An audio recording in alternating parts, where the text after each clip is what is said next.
my husband. All right, good to go. All right, let's get started.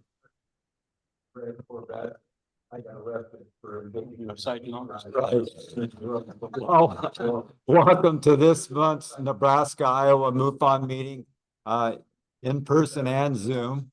As the scientific study for the benefit of humanity as the world's oldest and largest UFO phenomena investigative body, we aim to be the inquisitive minds seeking answers to the most ancient questions. Are we alone in the universe? Little humor for the start the day. Parking between my ball and the green, I'd hardly call that intelligent life from another planet. I just moved to an apartment when I've got the 7th hole of the one golf course right in my backyard, essentially. So that's why I put that one on. Well, if I was playing golf, that'd be the safest spot between me and the green. Yeah. Oops. The Nebraska team, Kyle Finley, State Director, Fred Ziwi, Assistant State Director, Tamara Steyer is Chief Investigator, John Barta is Field Investigator, Maxwell Hobbs is Field Investigator Trainee, and we've got Dave Paris and Dr. Jack Casher as consultants.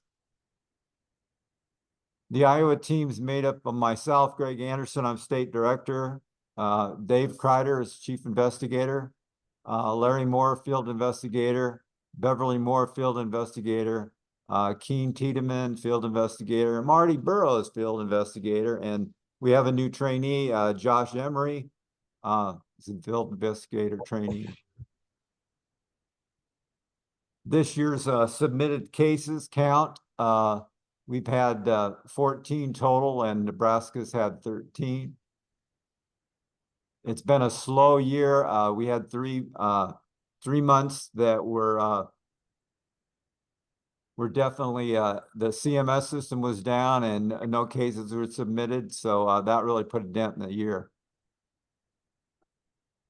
And then this is just a case count comparisons between Iowa and Nebraska as the years went by. And again, the totals for the year. And then these are the attendance numbers for the Nebraska and Iowa. And last month we had 18.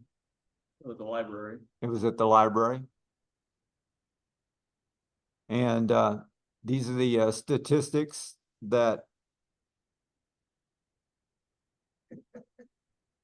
47, Kyle. We're in the yellow though, that's all that matters. yeah.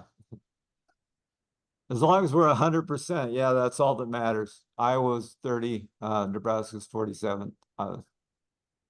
MUFON News. Battle for UFO transparency. We recently had the symposium it was last weekend in the Irving, Texas area, which is the Dallas-Fort Worth, right next to the airport, DFW. And these are the essentially what it consists of is on Friday, they have the state directors meeting. Kyle and I were both at the state directors meeting in Texas. And I got a few notes on that. Bob Spearing started us off. He was on the importance of closing cases on time. And he also talked about Project Aquarius, which is essentially it's a bunch of older UFO documents that are all put together that you can get to now through the MUFON website. He talked about historical cases not having any weather availability and the use of dispositions, and also the importance of drawings. If they didn't take a picture of it, but a lot of times if the person can do a drawing of it, that's important to show. And then how you had to have 20 cases to be on the case assistance group in order to do that. Then Robert Dio talked, he's help desk at MUFON.com. Is a new web site that we go to for the help desk for everything MUFON. That includes MUFON University, everything. And Robert, by the way, was Volunteer of the Year for 2023. And then he went over the problems at CMS and what was going on the why the system was down and stuff.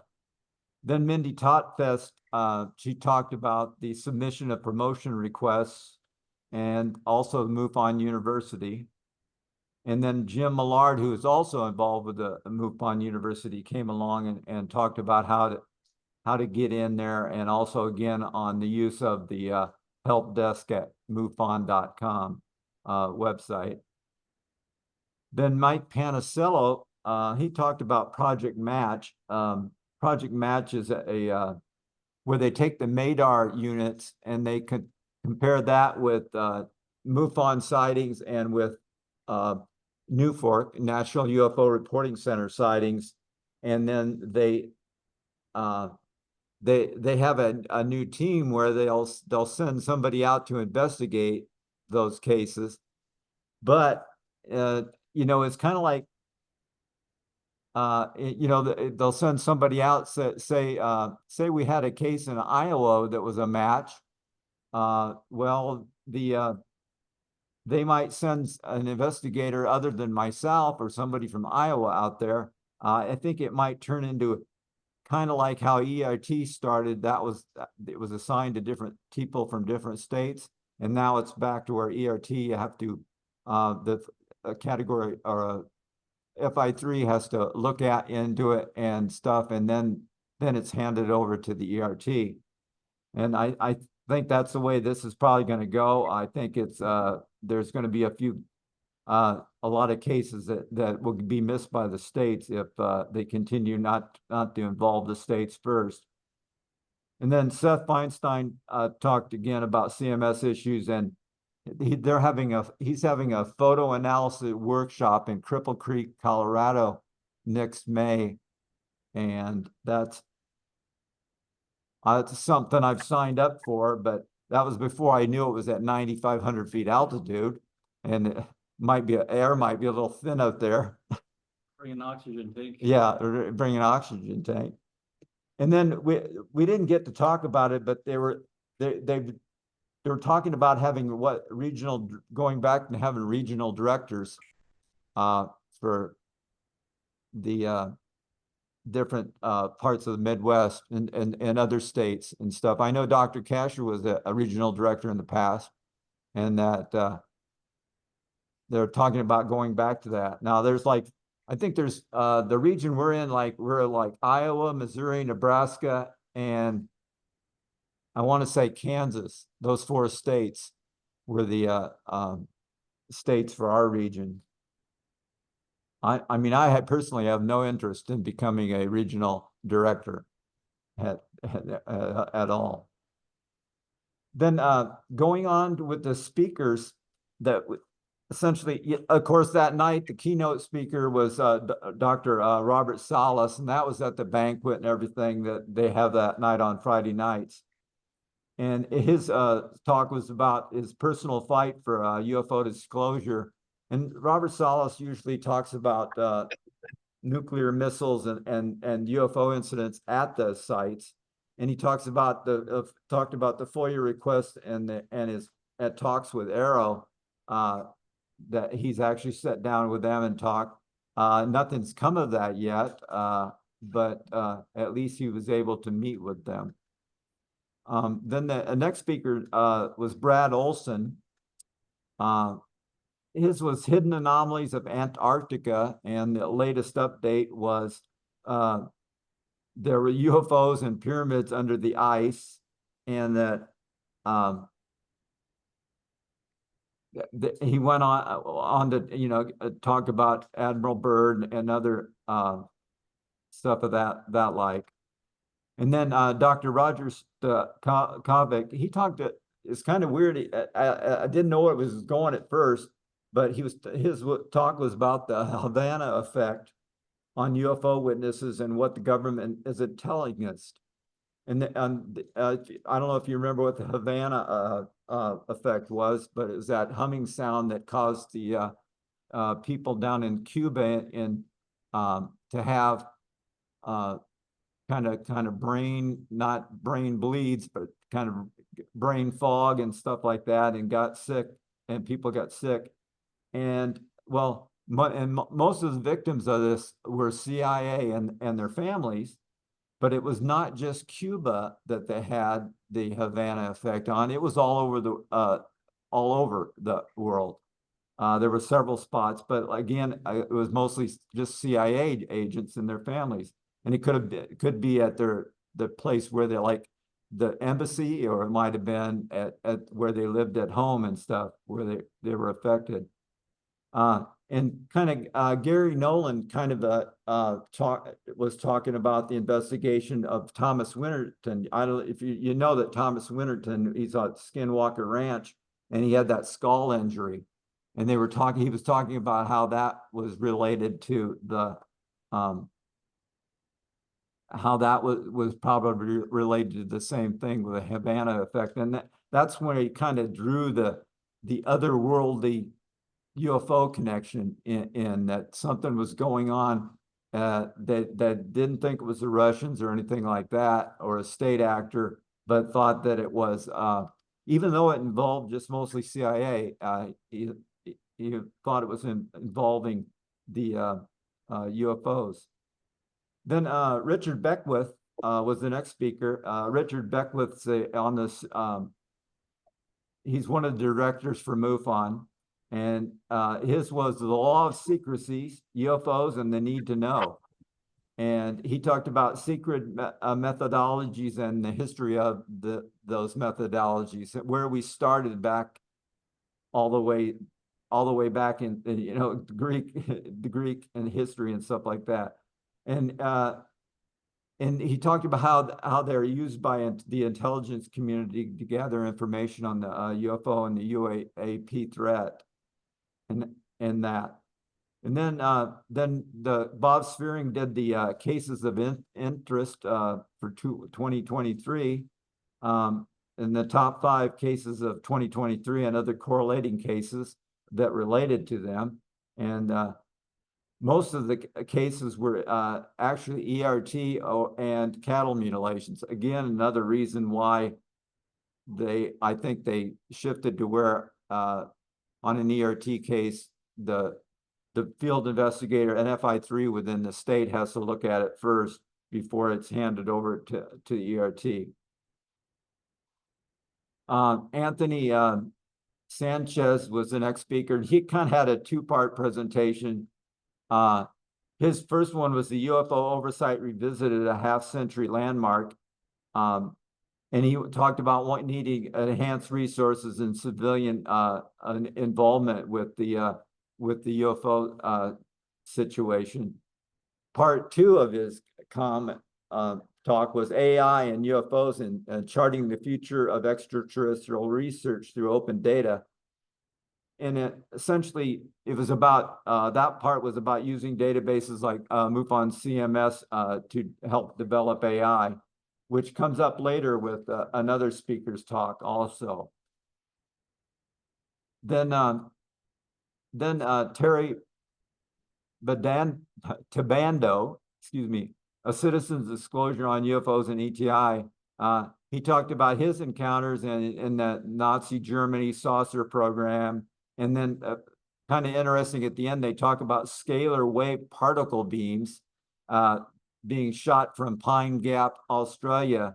And it's kind of one of those, he shows there was a video that he didn't show, but I've seen in the past where they shoot that, what looks like something coming up to the space shuttle and stuff.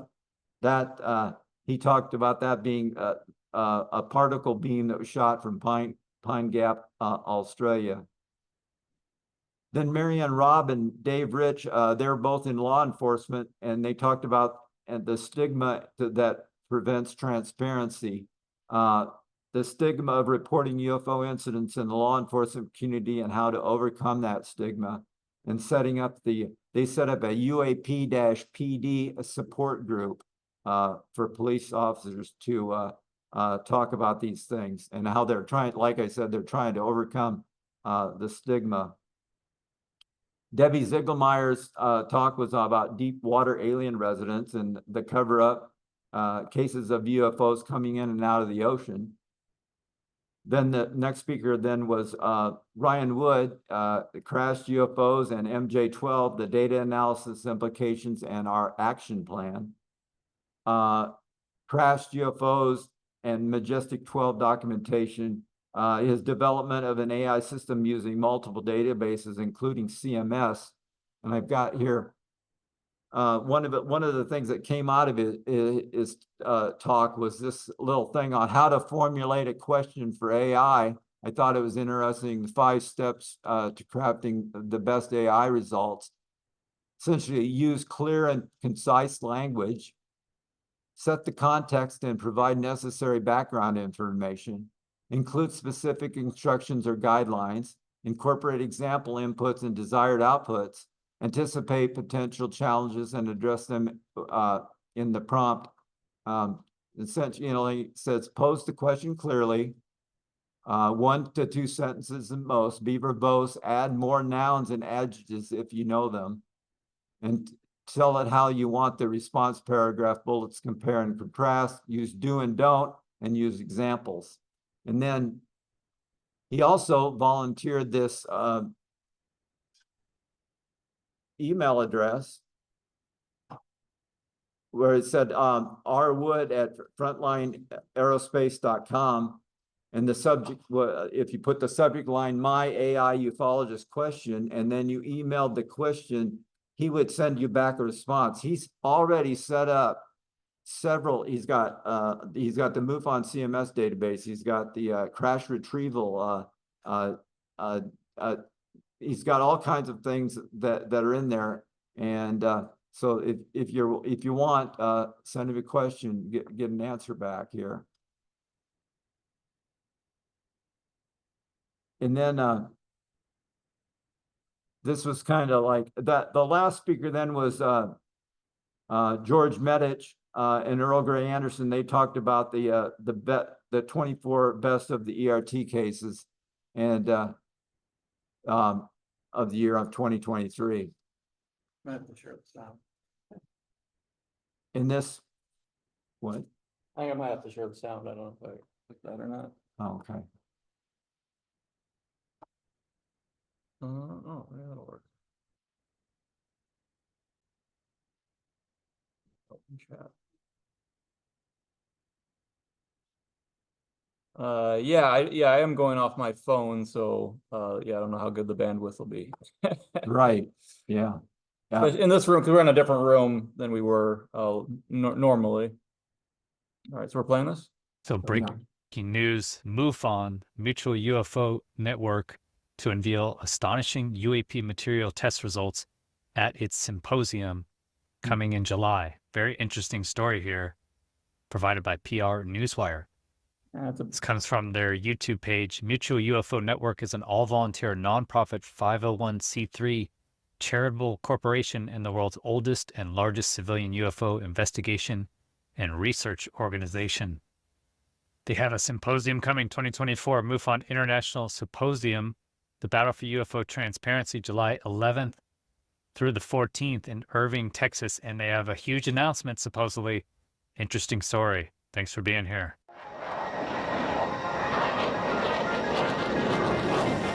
Chris Lado, welcome to Lado Files. This is talking somewhat about some of the announcements. Super interesting. And what is being called the most important UAP-related presentation MUFON has ever made. That is a pretty bold statement. MUFON's been around since 1969. It's the oldest and largest UFO organization, what they deem themselves. Chris Mellon said there was over 200,000 reports to MUFON. I talked to Robert Powell. He actually worked for MUFON investigating. So that is a pretty bold statement. The most important UAP-related presentation they've ever made. Amazing. So the Mutual UFO Network will reveal details about a UAP materials case it recently received from Russia in an exclusive live event on Saturday, July 13th, 2024 at 8 p.m. Central Daylight Time. So they will live stream it. Super exciting. The case will be presented both in person and via live stream at MUFON's annual symposium, revealing the story behind mysterious materials delivered to the home of a Russian UFO investigator with evidence of a cover-up. And they have evidence of the cover-up just on their own. Tests by Russian labs, later corroborated by MUFON's own U.S. lab, confirm the material is of unknown origin. Unknown origin. So unknown origin, I guess, meaning that the manufacturing process is not understood, like how it could be created. They can usually tell by the isotopic ratios, what's actually in the material, where it was manufactured, and for what purpose. But let's see. While virtually any material can be identified by its components from the periodic table, unknown combinations or isotopic ratios can often point to a mysterious origin of samples. In this case, 90% of the sample is made of materials that labs were unable to identify. So that's quite interesting. 90% is made of materials that labs were unable to identify. So they cannot identify the material at all. Does that mean they don't know what elements are even inside of it? Or is it just they don't understand the isotopic ratios, how it was created? But that's amazing news. So tests by Russian labs here. So it says multiple labs, corroborated by MUFON's own U.S. lab.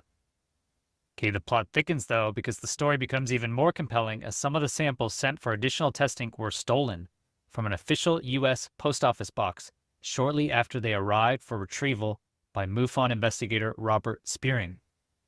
On top of this, cameras were turned against the wall, inhibiting investigation, although postal workers testify that they delivered the box.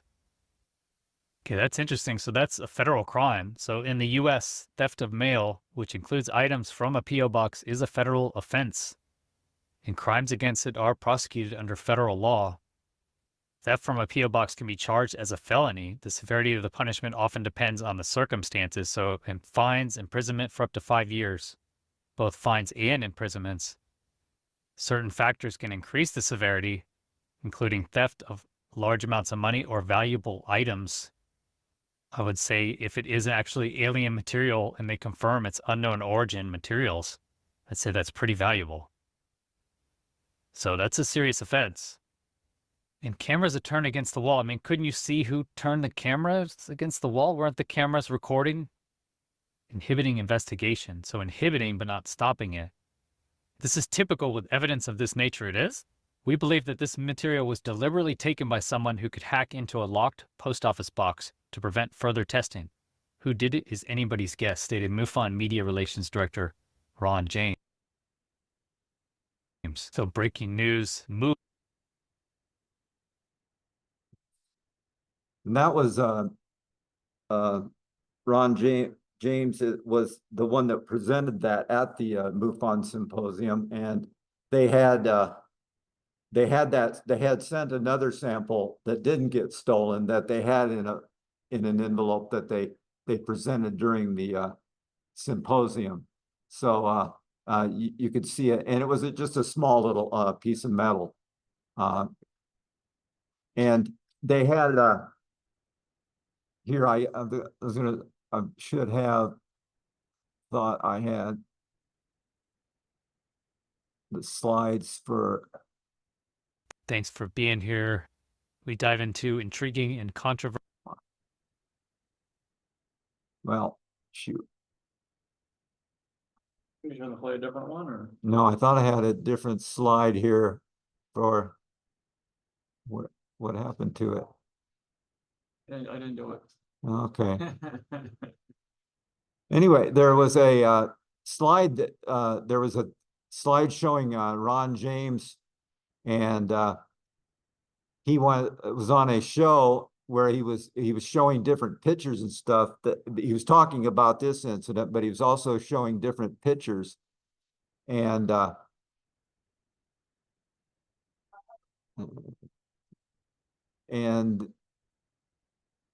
let's see, come on. How do I get this started again? Oh, it'd be the top. Right. Top right. Oh, slideshow. Okay. Anyway, he was talking about that incident, of course, with the metals and stuff. But he had also on this show, he had pictures that he showed, and there was a picture that was a saucer that was just a black and white photo, but it showed this saucer, and it had these looked like guys, military guys, on top of the saucer and to the side. Well, he admitted that they quickly figured out that through the internet stuff, after that came available, they had it was a mock-up of a saucer, and it had these little military guy characters that were put on the system in the photo and stuff, so it looked like the military was actually there. So that was kind of interesting that he fessed up about it and stuff. But he had, like he said, that was one of the things they were going to present. But they had some other photos too that they had taken that were interesting. That was in the presentation, right? That was in the presentation. Yeah, I have them all down if we watch them later. Right. We'll see them. This start with the UFO case review. I don't know, is Marty on the line there? Greg, did you see the thing that came out on the 15th, Monday, the Daily Express, that says Elon Musk insists he's an alien as he urges public to think about it for a second? There's an article came out Monday. I think I saw the headline, but I didn't read it. Well, and then I couldn't get to the article. It was in the Drudge Report, but then I go and I couldn't pull up the Daily Express to read the article, and I just thought that was. Yeah. It doesn't look like he's online. Has anybody read that article? That's kind of an interesting thing. The richest man in the world says he's an alien. Yeah. I can see it. Yeah. Well, I can read that out. This was a case in Iowa case where that Marty Burroughs looked at 137270 happened June 14th, and I like the short description. and the short description was that wasn't a satellite, and I don't have the details with me right now, but yeah, it kind of acted like Starlink, but there were some things that that weren't the same, and so we ended up putting this as an unknown. And then this one, Dave, if you want to talk about this one. Absolutely. On June 30th of this year, at about 2:44 p.m., the witness and his fiance were on Fawn Howell Road, 1 mile north of Elkader, Iowa, when they noticed a shiny, reflective tic-tac shaped object moving from west to east. And Greg, you can put up that first image if you want.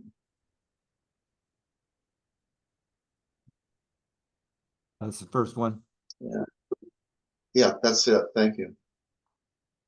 After exchanging several text messages, I called the witness on July 8th to find out in which direction in the sky he observed the object, because Flight Radar 24 indicated that a jetliner was traveling from west to east at that time and date. That airliner could not have been the object he cited for several reasons. First, the airliner was traveling at 39,000 feet, and it would have appeared much smaller in the photo. And secondly, the airliner was south of his position, and he saw it in the northern sky at a low altitude. You can put up that next image if you want.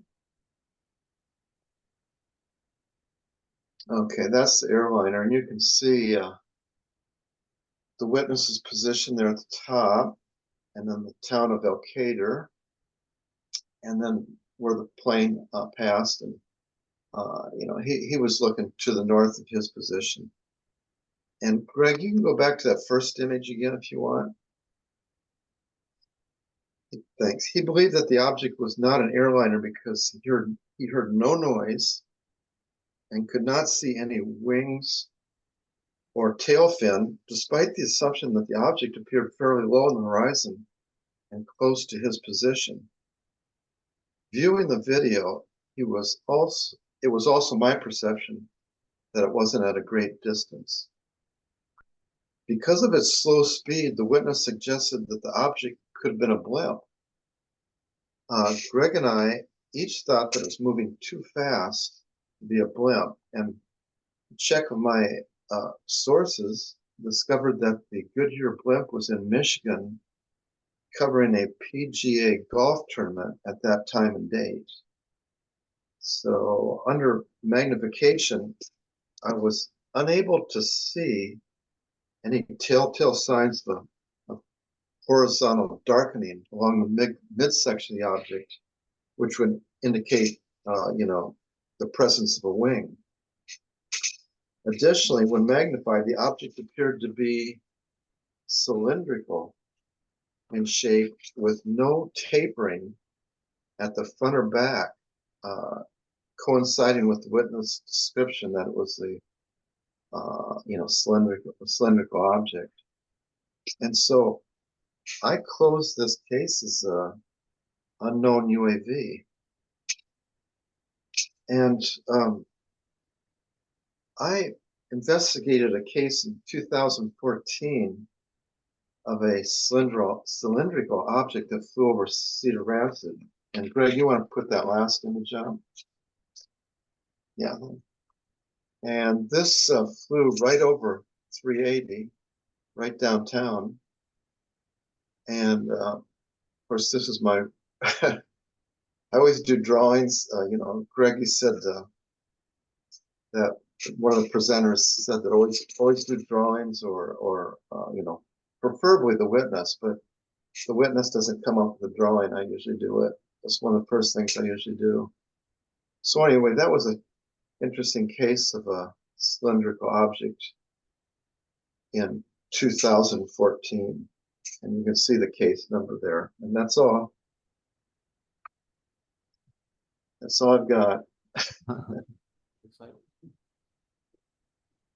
And there was one there was one Newfort case presented. It was up in Merrill, Iowa. There wasn't a lot to it. It was just a light in the sky type thing, and that happened on June 2nd.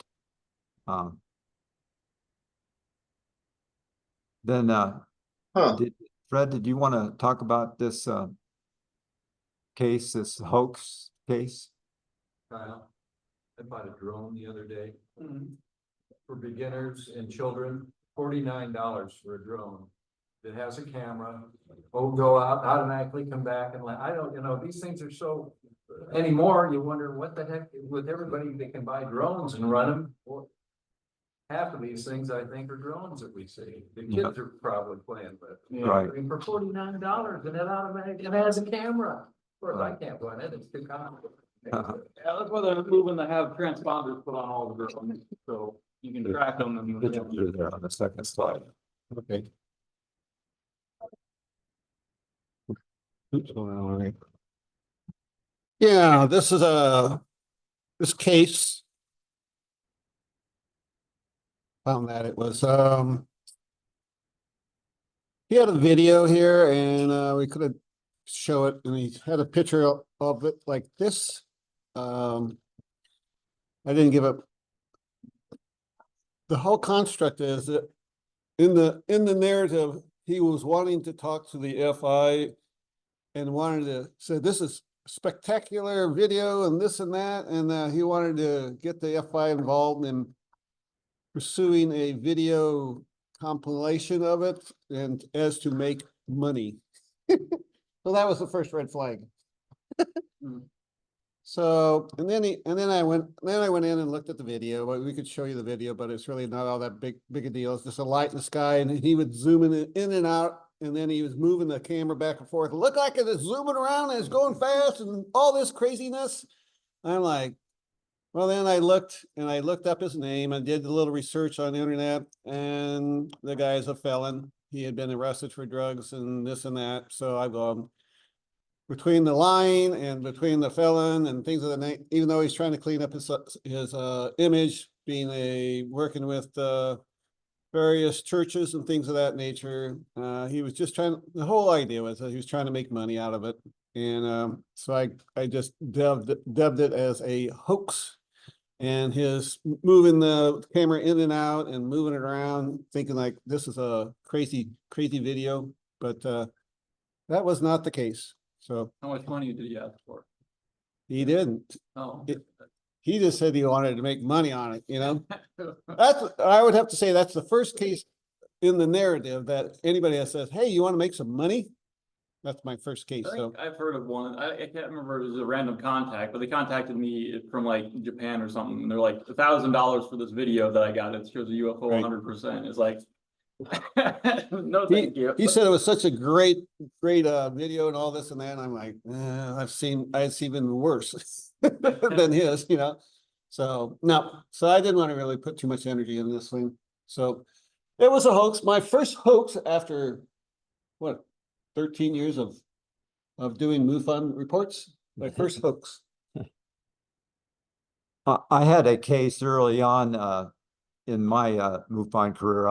That was I had a gentleman that wanted me to pay for his way to go to New York to a state park, and they could show me where dinosaur tracks and human tracks were walking together. And essentially, that's why he reported it. He just wanted a way to get to New York. So, yeah, that didn't happen. Kyle, did you want to talk about this? I can a little bit, yes. Yeah. How much do it? Fred, what about that case you were working on last week with the guy by the, Yeah, Fred's got a real good case coming up. The missile silo thing. Nebraska with the missile? Oh, yeah. I think we're waiting until it's.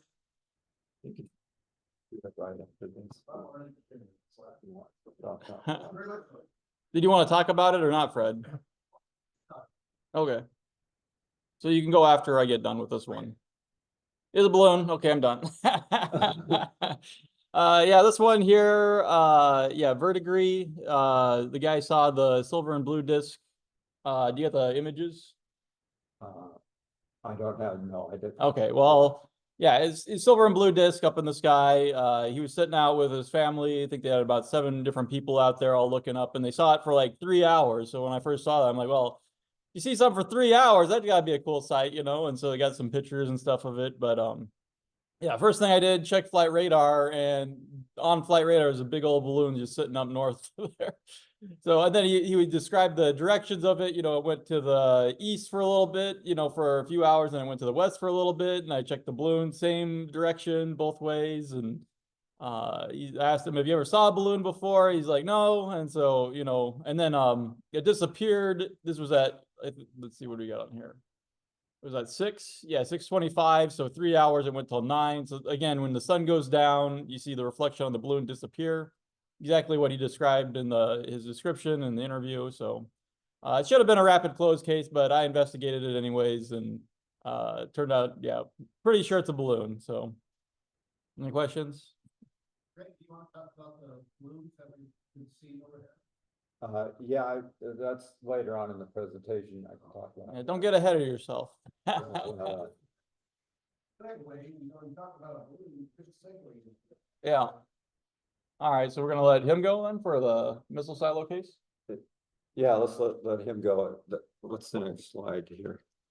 Next one is the And I don't have anything on that. So. okay. Yeah, yep. Just let him talk. You can be the highlight. Oh, the highlight. Fred's got a good case. Yeah. Well, I got a case last week and found it very fascinating. It has to do with a young military officer, not an officer, I actually enlisted. He was an E4, which is a senior airman. He had gotten in the military in 2010, and this signing was in 2014, July of 2014, sometime around that range. He doesn't know the exact date, which I kind of wish we could figure it out, but we don't know the exact date. But this is what it encompasses. He is stationed at Warren Air Force Base in Cheyenne, Wyoming. and his duties are as a nuclear security guard. He basically checks out the missile silos of the Minuteman III missiles. And so his job is they leave Warren, and it's just fascinating that what some of these military guys have to go through. And I've been through with 37 years of service, of going up to Shimei, Alaska, being up there for 4 months at a time on a remote island. I mean, these guys go through a tremendous amount of very stressful conditions. But so he would go out to what it's called a MAF, it's a military alert facility. I call it a MAF. And he stays out there for 2 weeks at a time. And that's all they do. They stay at this facility. And if one of the sites kind of has issues, they go out and drive around it and make sure it's all safety controlled and things of that nature. So they go around and they check out these various missile sites on western Nebraska. So he's there for 2 weeks, goes back to the MAF. I said, what do you guys do? He says, oh, we play a lot of board games. And I said, we're not supposed to have cell phones and computers, around this missile site and stuff, especially at the missile site.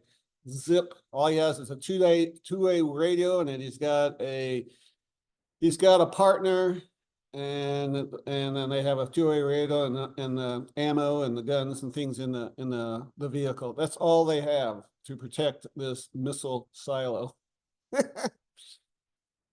So they're out there for 2 weeks at a time, and then they go back to Warren Air Force Base for a week, and they do some duties there, and then they go back and do another 2 weeks. I said, can't you go to the nearest city? I said, well, the nearest city is Sydney. I said, can't you go up there for pizza?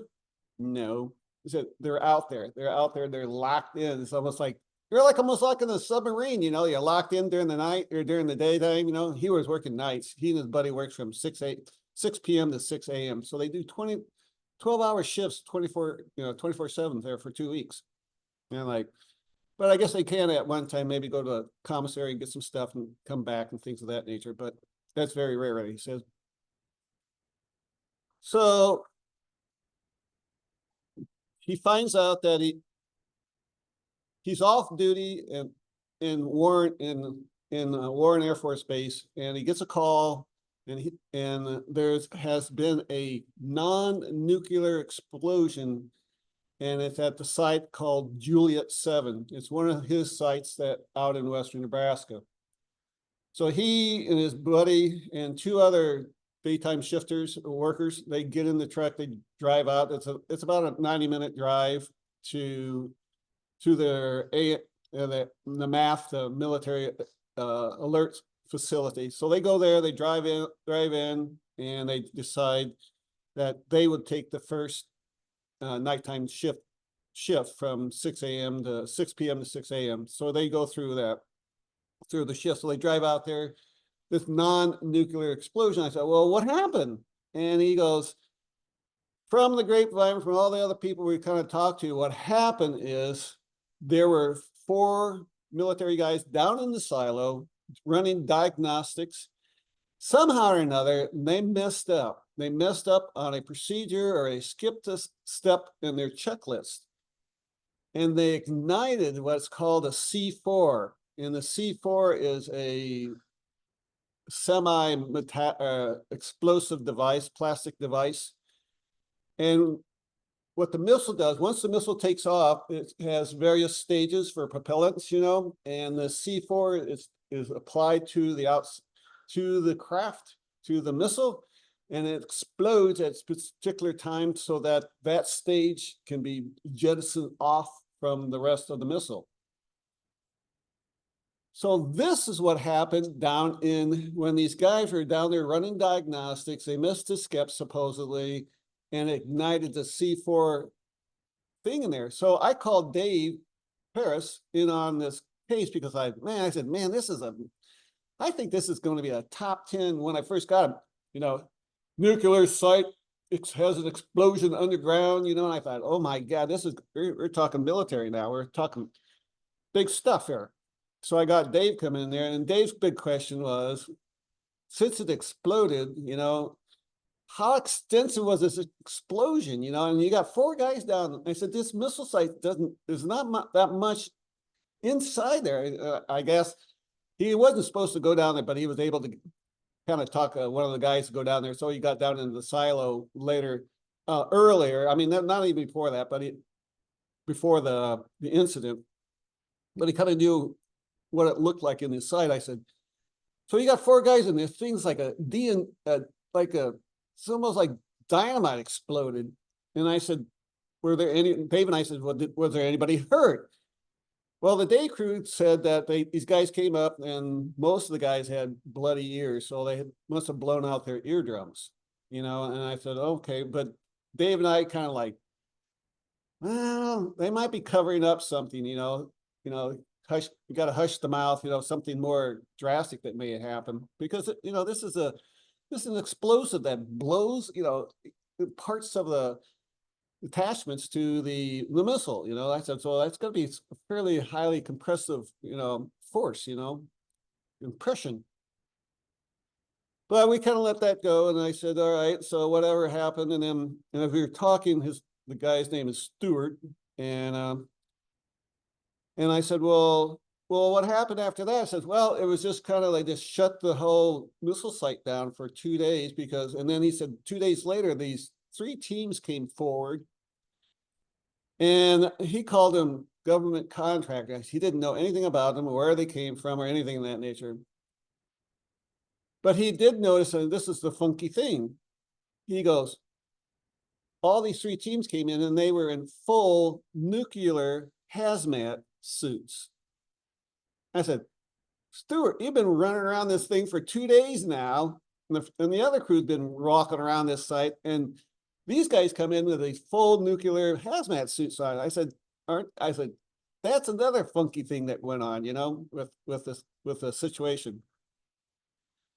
So these guys came in 2 days later, and then the 3rd night they go back out there, and about 1 o'clock in the morning, Stuart was, they were sitting in their truck, they had driven out to the site and they were sitting there, and all of a sudden this light come beaming down out of the center of the sky, really bright light, came down about a 5,000-foot level and just hovered there.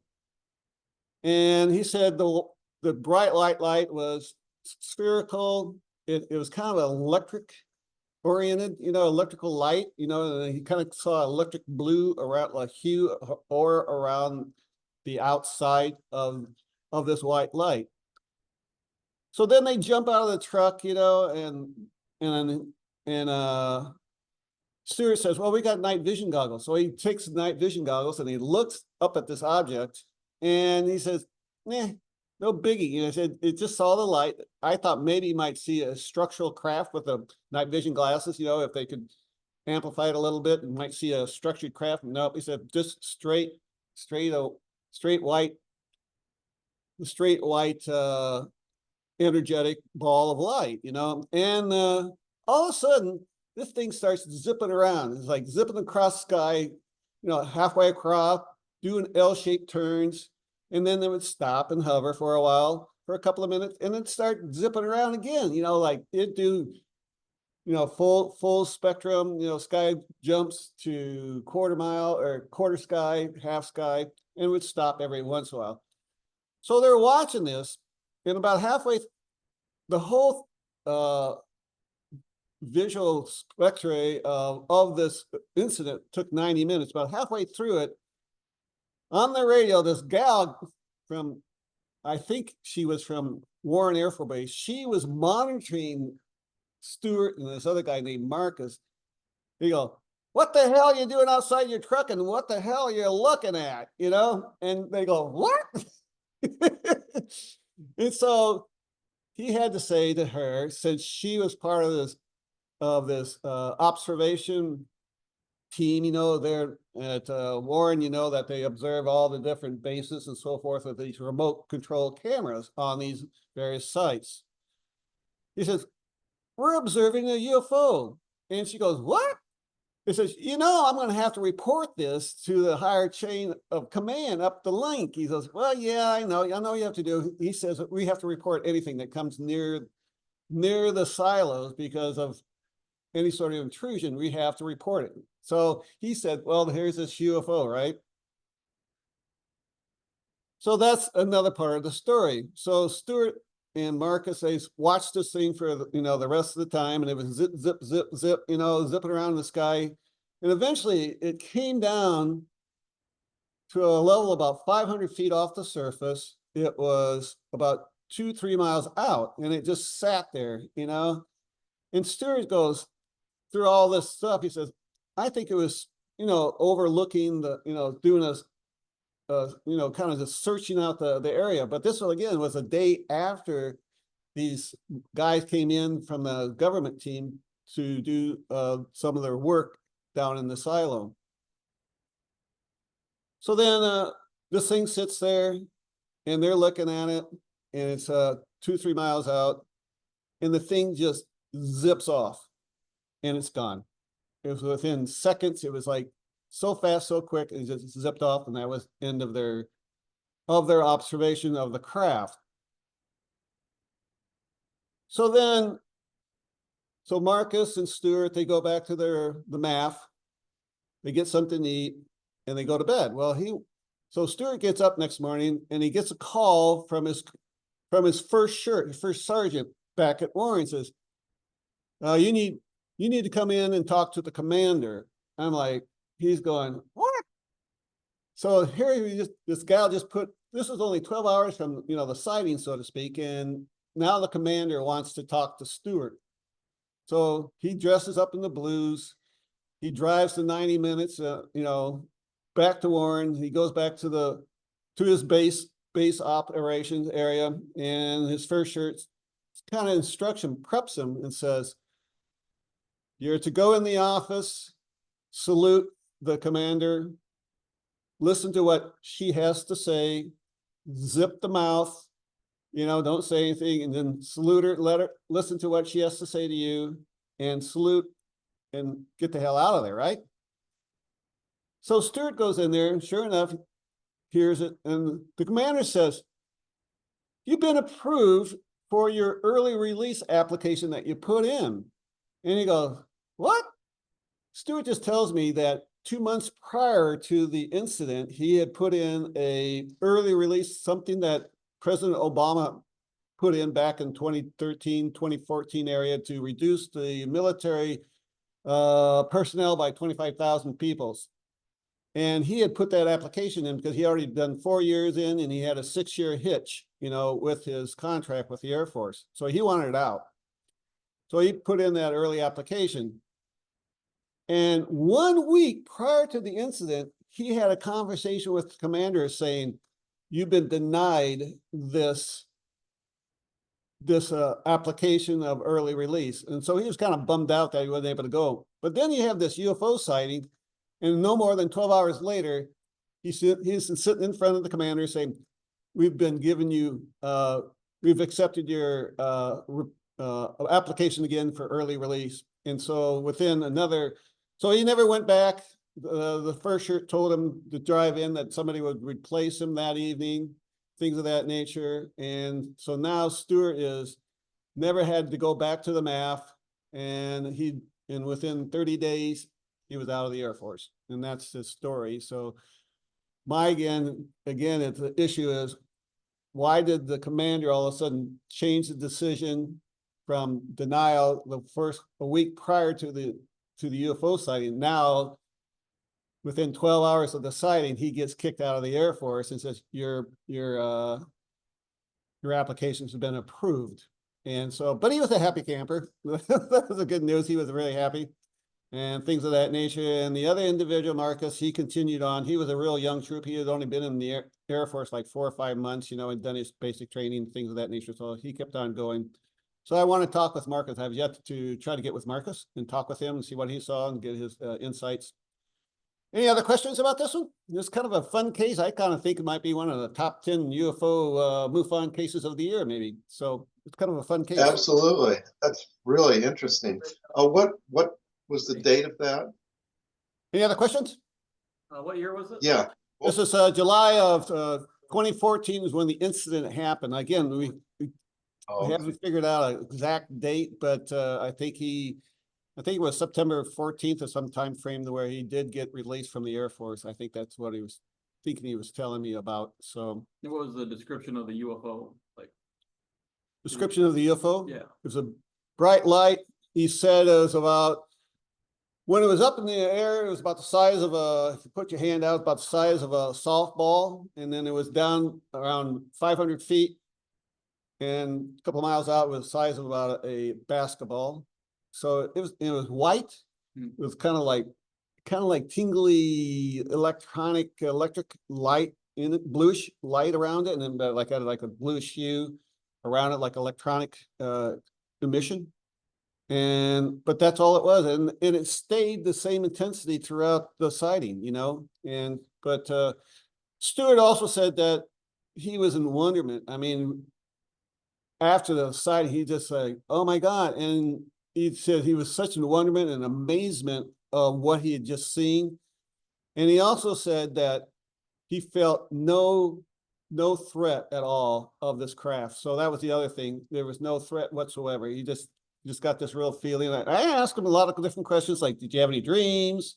Being part of the ER team, if you had any dreams, he said no. And so I was thinking maybe Marcus might have had some dreams. I have no idea, but he said, no, I don't have any dreams. I didn't have anything prior or after, nothing of that nature. I didn't think there was any sort of missing time, but yet again, you kind of feel this high wonderment and things of that nature. So I don't know, but I mean, there's a high possibility or, something did happen, but it seemed like they were just doing surveillance and maybe, and I kind of told Stewart, said, well, maybe too, that UFOs have the ability to kind of clean out if there was any sort of radiation, that they could clean out the radiation and not to really worry about it too much. But maybe that was another thing that they were trying to do. Maybe they were checking out the radiation around the area.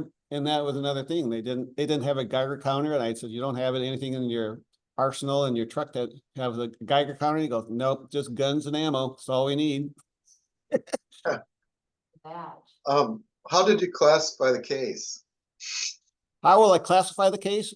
I will eventually classify it Yeah. as an unknown other because it wasn't a structured device, so it'd be an unknown other UAV. Mhm. Probably that's what it'll be.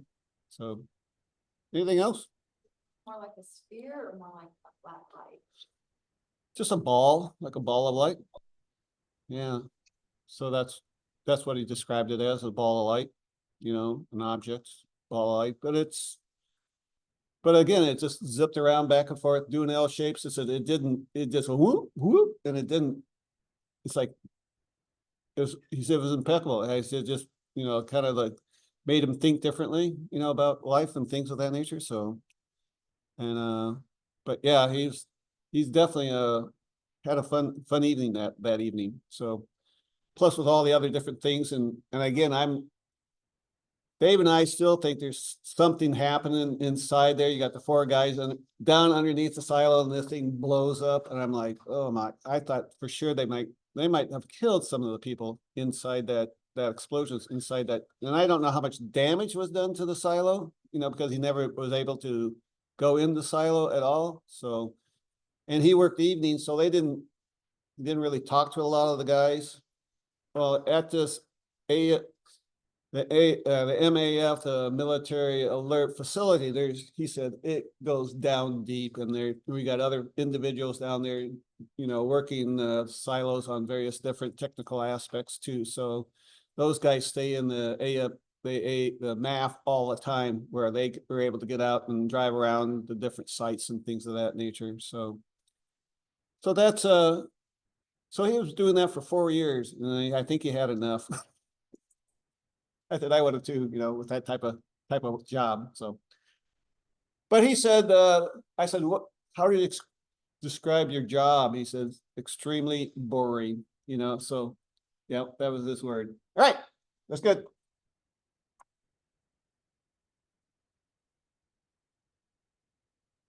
All right. Check the chat real quick. Looks good. All right. I think we'll go down and we'll talk first about, the flight radar since slideshow. Okay. Kind of want to do this, goes back to that sighting of the balloon like that Kyle had. This is a picture of what they look like. A picture that somebody took in the air at that time. Then I kind of wanted to talk a little bit about the picture, and then you can go in and do the exit data on the picture that we can get the time and date off the picture. In this case, let's just say this is just part of an exit file. Oops. And let's Click the link. yeah. Go to the top and then the middle tab. Yeah. Yeah. Oops. Anyway, I'll just, once you've gotten the exit time and date out of there, in this case is an example. We'll use 2:10 p.m., which is 1910 UTC time. It actually is +5, so you can see that you've got +5 hours on UTC. So you have 2:10, which is 14:10 plus the 5 is 19:10. Now, there are times when you'll get a date that's later in the evening. Say on July 4th, let's say it was at 8 or 9 p.m. that you saw it.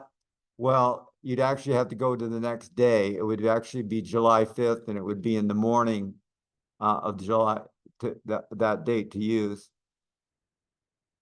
But anyway, here's an example then of the balloons that were out. This was on July 17th at 2024. There were 6 of them at that time, and they were out actually. I had noticed these balloons on flight radar at least a week earlier. They were all up in that same area. So you can see there were multiple balloons. And in this case, if you use the example, we'd be looking at this one that's up by Lamar's in Iowa, and we'd see that it was ballooned, so we could report it that way. Here's kind of an example showing a bunch of the tracks where they were moving all over the place.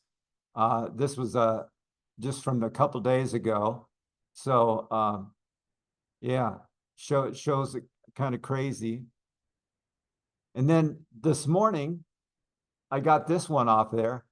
6 of this, there were 7 of them yesterday. I don't know where the 7th one went, but 6 of them went in 2 days. 6 of them went all the way over, and there's one of them all the way to California now. So that's what it looks like this morning with all the balloons. So, and they don't always show up as balloons on flight radar. Sometimes they show up as airplanes, but they're airplanes that are flying real slow. So if you look at the data on there, they'll be flying real slow.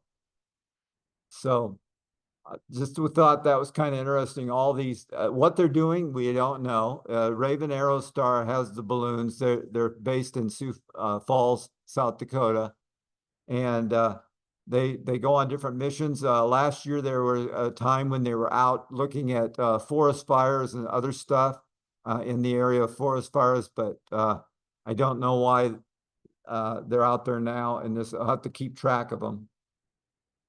Let's go back then to the. Did you ever figure out the wind conditions, Craig, how they got from east to west?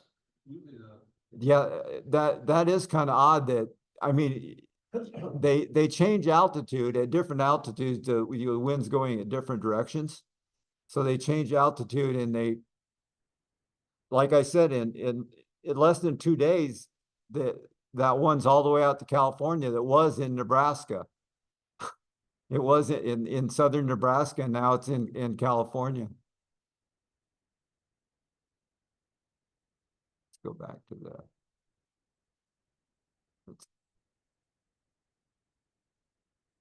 Here's something I found that might interest the group here. Says Omaha man spots possible UFO over Millard house. Physics professor says it's indeed an unidentified flying object. And let's see if we play this here. Whoops. Did it kind of scare you? No. Oops. Darren Eichhoff still isn't sure what he saw Okay, above come his on, Millard play. home early Wednesday morning. I looked up in the sky, and there's Yeah, let's get the volume on this thing going. around circles. Oh. And I seen different flashes, and I know what it was. His mother is There. Almost like a star. Darren Eichhoff still isn't sure what he saw above his Millard home early Wednesday morning. I looked up in the They make this difficult enough, huh? almost like a star. Darren Eichhoff still isn't sure what he saw above his Millard home early Wednesday morning. I looked up in the sky, and there's I don't know what it was, but it had lights going around in circles, and I seen different flashes, and I know what it was. His mother saw it too. Did it kind of scare you? No, it was too far away. If it was right above me, I would have gone, ooh, you know, I probably would have ran. Here's their proof. Darren captured what he saw with a camcorder. The plane don't have that color on it. It's not a plane, certainly not a helicopter. It's certainly not that a star. We showed Eichhoff's video to UNO physics professor Dr. John Kasher. It's an unidentified flying object. Dr. Kasher is a UFO expert. He's intrigued because the object changes color and then suddenly zooms from sight. That obviously was some kind of a controlled craft because it maneuvered and shot up at the end. So somebody was doing something with it, and the origins of whoever it was is not clear. Meantime, Darren Eichhoff says he'll be watching the skies, waiting to see it again. I like to know what it was. You know, if there's some, you know, I like to see it come back. For Newswatch 7, I'm Brad Stevens. Oh. It ended up being Jupiter, and it was there for several days in the same spot, which is a giveaway too. Darren Eichhoff still isn't sure what he saw above his Millard home early Wednesday morning. I looked up in the It was sky. Cashier, just for the And Zoom there's, audience. Cashier is saying I that don't the know what it was, object but it had lights going around in that they circles, thought and I for seen several different days. flashes, and I know what it was. His mother saw it too. Did it kind of scare you? No, it was too far away. If you see something at the same spot in the sky for several days, it kind of tells you it might be a planet Yeah. or a star. Yeah. And then they were, at the very end, I think they dropped the camera, so it looked like the thing went up or down or something like that. Really strange. They called me in the afternoon, and I went down and heard from them, so it wasn't very impressive. Very It was impressive. about 25 or 30 years. Yeah, I just thought it was interesting. All of a sudden, this article shows up in the news feed, recent news feed, and it's got it got you in it and stuff. Yeah. So it's kind of, On TV, that 25 years. yeah, 20, yeah. Yeah, I was telling somebody else, it's like, whenever you hear Nebraska and physics professor and UFO, it's Cashier. No doubt about it. No, I was kind of anxious to see who it was gonna be. Yeah. This, I've got some other videos and stuff that I can show here and then we can discuss in need. This one's about former Israeli space chief claims that secret bases on Mars. Thanks for being here. We dive into intriguing and controversial stories. Today, we explore the extraordinary claims made by Haim Eshed, the former head of Israel's space security program, about the existence of aliens and their interactions with Earth.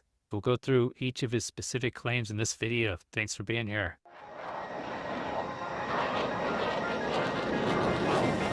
Chris Lado, welcome to Lado Files.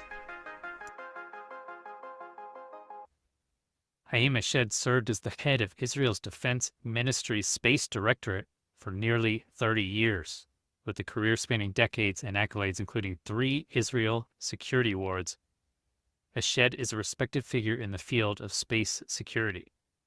He's a visiting professor of aeronautics and astronautics at various space technology research institutions and a retired brigadier general in Israeli military intelligence. He was director of space programs for Israel Ministry of Defense for nearly 30 years and is the former chair of the Space Committee of the National Council for Research and Development for the Ministry of Science, Technology and Space, and a member of the steering committee of Israel's Space Agency. Eshed is responsible for the launch of 20 Israeli-made satellites, and he's widely cited as the father of Israel's space program. In 1967, Eshed was awarded the Chief of Staff Citation, the highest non-combat decoration awarded by the Israeli Defense Force. And during his career, he also received the Israel Defense Prize, the highest civilian defense honor of the State of Israel, 3 times, but the reasons remain classified. He served at the highly secretive Unit 81, which provided technological solutions to the IDF's Military Intelligence Directorate, and in 2020, he became notable for promoting a UFO conspiracy theory, claiming that the world governments are secretly working with aliens. He retired in 2011 and was described in Israeli media as the father of Israel's space capabilities program. In December 2020, Eshed made headlines worldwide when he claimed that aliens are real and had been in contact with the U.S. and Israeli government for years. Not just that, but they actually have agreements. These claims were initially reported by Israel's Yediat Aharonot newspaper and subsequently covered by major international news outlets, including the Jerusalem Post and the Independent.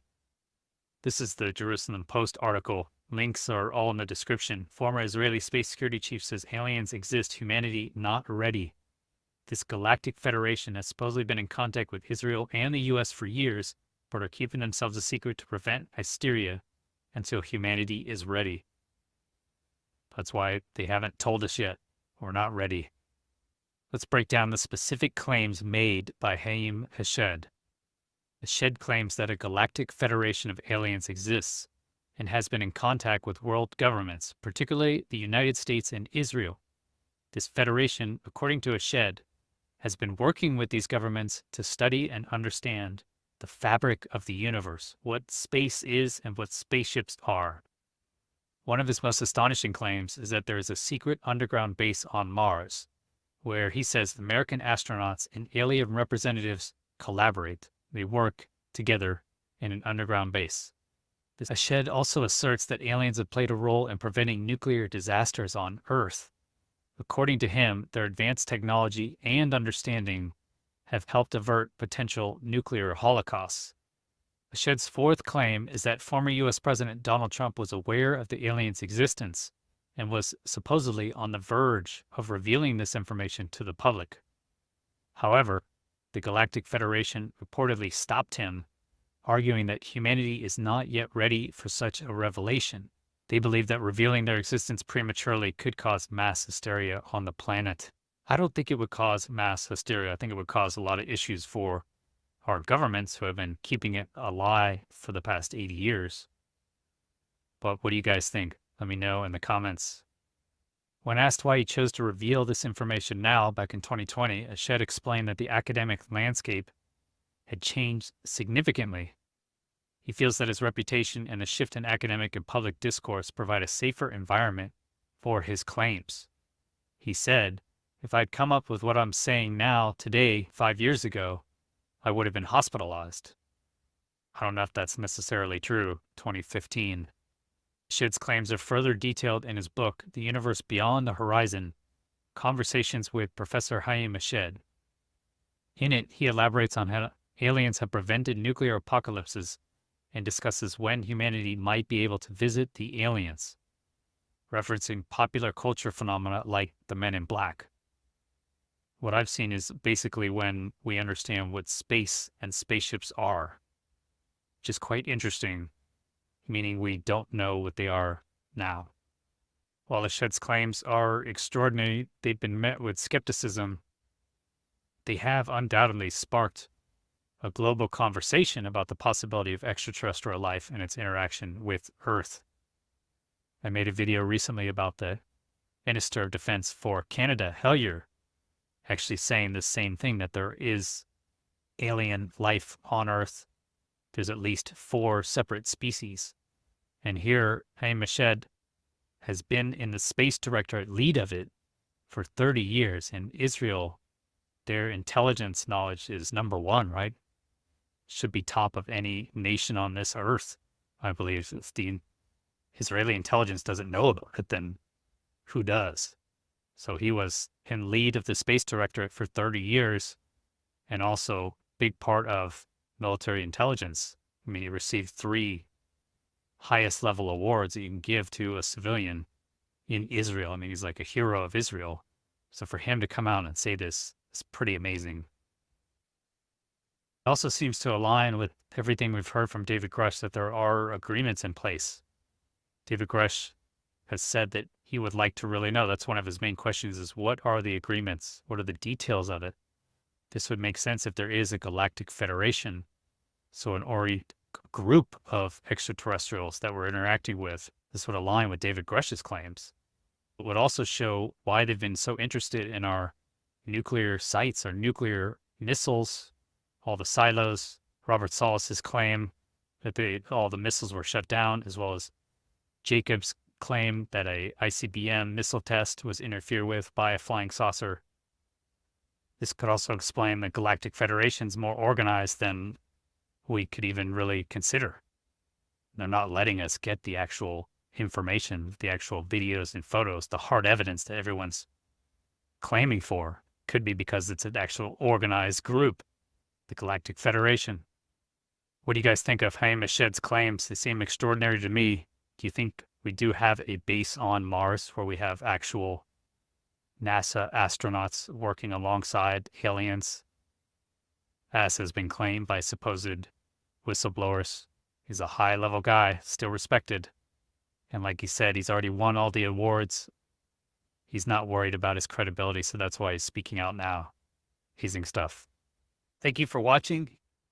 Thanks for being here. We dive into...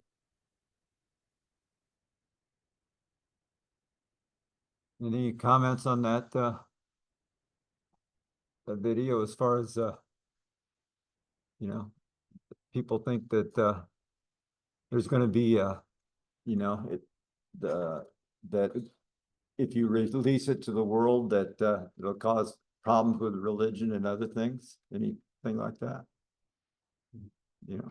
And they kind of always say that, don't they? Yeah, that's what they've always said, you know, and that's I don't think that's the reason that they're not disclosing things. I think there's other reasons, but this one's about presidents and UFOs. I haven't seen this. There's this Strange and Suspicious TV show. I haven't seen it. I don't know if it's not streaming or not, but this is a video from it. Something is up with presidents and UFOs. George W. Bush was so sketchy when he was asked about that. Bill Clinton said that there may well be aliens out there. Barack Obama said he couldn't explain some of the things that he's seen when it comes to unidentified flying objects. This is an Australian journalist who has a real interesting theory about why Donald Trump is scared to talk about UFOs. He's scared they're going to kill him if he reveals what he knows. That's what I've been told.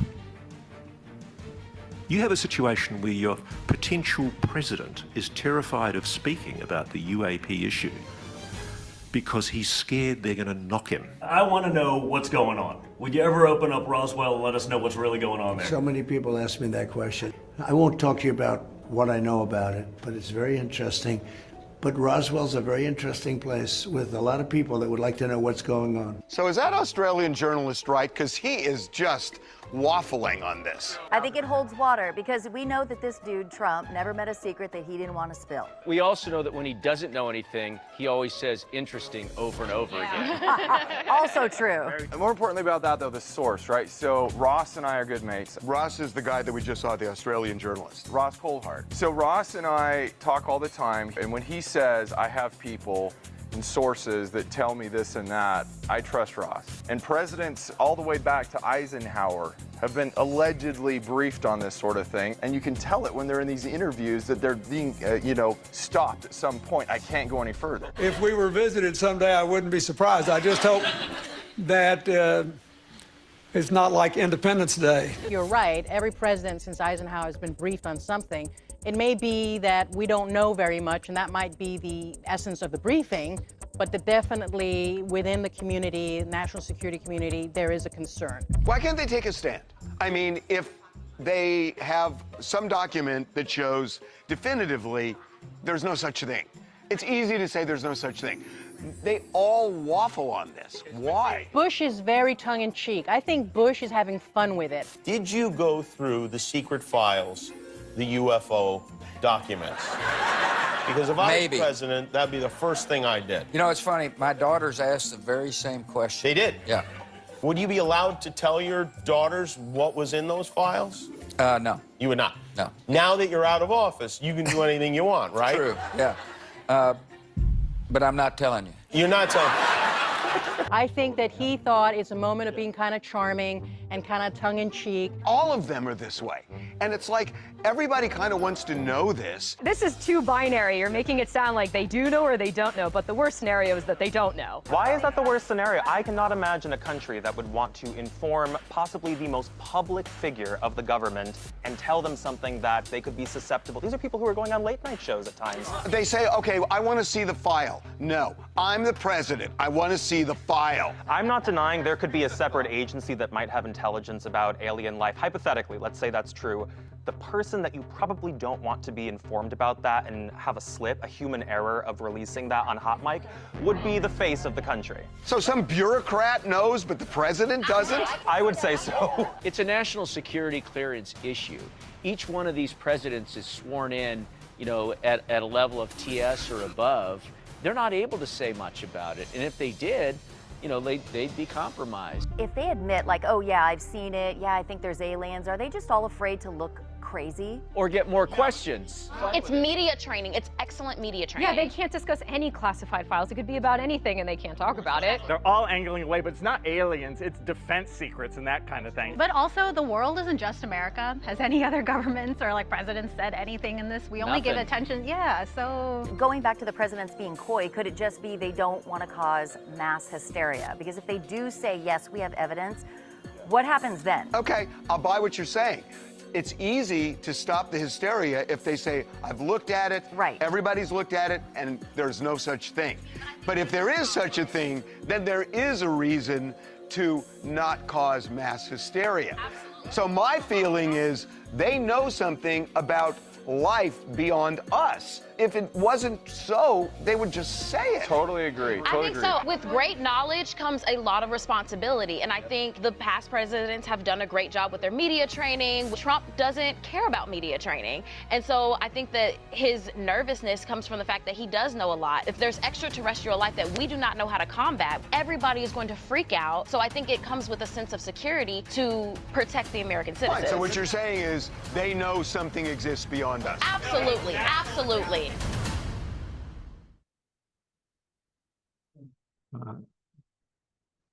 Something. And yeah. Yeah, you hit. It goes all, I mean, I think, you know, you go all the way back to Eisenhower, but then you got Nixon and Jackie Gleason. They talk about that incident with going in and seeing stuff. That was all kind of interesting, kind of compiling there. This one's evidence shows U.S. is hiding knowledge of alien life, and this has got Roscoe. All right, millions around the globe and maybe even beyond are celebrating World UFO Day. Okay, July 2nd is the anniversary of the 1947 crash of an unidentified flying object in Roswell, New Mexico, which the Army later said was a scientific balloon. 75 years later, the government still says there's no evidence of non-human life.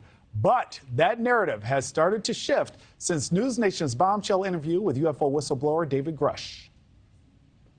When you say crash retrieval, what do you mean? These are retrieving non-human origin technical vehicles, you know, call it spacecraft if you will, non-human, exotic origin vehicles that have either landed or crashed. This jaw-dropping News Nation exclusive leading to congressional hearings and a federal UFO program. A member of the intelligence community and a pioneer in getting to the truth is News Nation special correspondent Ross Coulthart. Sir, I love when you are on the show because each time it kind of gives me chills because part of me wants to know, the other part of me is like, I don't want to know, Ross. As someone who has spent decades investigating UAPs, how has the perception of UFOs changed over the last year, specifically after David Grush's claims went public? Good morning, Nick. Well, I can tell you there's been a real drift in the public's skepticism about the government's claims on UFOs. A vast majority, nearly 66% of Americans think the US government is concealing information about UFOs, and that's from a very recent poll. And I think there's good reason for that skepticism. I think even senators, senior people in the Defense Department and intelligence community are now saying quite openly that they believe there's a lot more to be revealed by the US Department of Defense, the intelligence community, and indeed by the White House about what the government really knows. And I don't think the public's buying it anymore. I think the public is basically ready for answers. And frankly, a lot of people are telling me they want this to be an election issue. They clearly want it to be top of mind because you just mentioned that poll showing that 65% of Americans believe intelligent life exists beyond Earth. Why are more people taking the conversation more seriously, Ross? Is it because we're talking about it more, or is it because they have less faith and maybe political leaders always telling them the truth? I think to be honest with you, I think Americans have every reason to be skeptical about their government. They've been lied to in the past as a pretext for going to war. And I do think that the evidence is increasingly suggesting that the American government is, and incredible as this may sound, it is concealing its knowledge of a non-human intelligence. And as you know, I'm hearing this not just from David Grush, but from multiple sources who are allegedly working within what's called the Legacy Program, which is a secret program being operated by the US government involving the retrieval of non-human technology. And I have to say, yes, this particular day that we're celebrating, World UFO Day, it honours the memory of a day, July the 2nd, 1947, when the Roswell crash happened.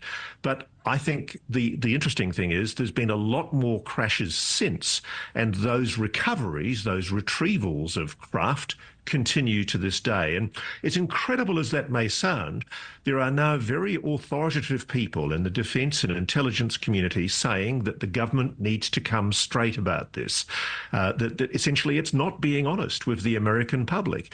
And I think if you look at the legislation that's been drafted by the Congress demanding that the various arms of government disclose what they know about non-human intelligence technology, which is an incredible thing to be written in legislation.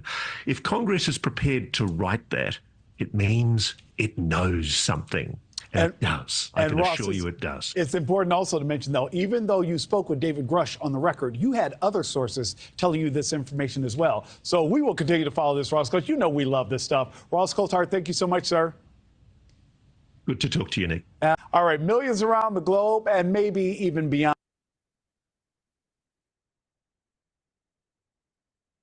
Let's see what we got here. Oh, I did this already. And Want to do that, or we also got we could play parts from the MUFON thing. go ahead and do that. We can always do this history some other time.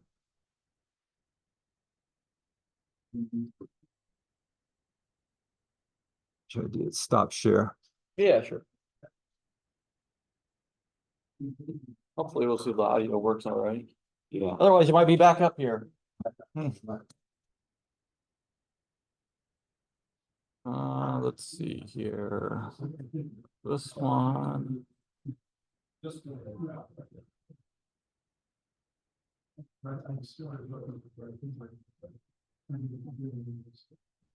you do the unknown materials? Were you there for that one? Excuse me?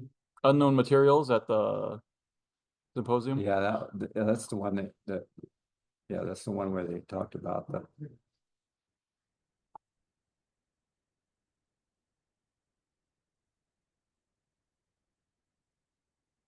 The audio.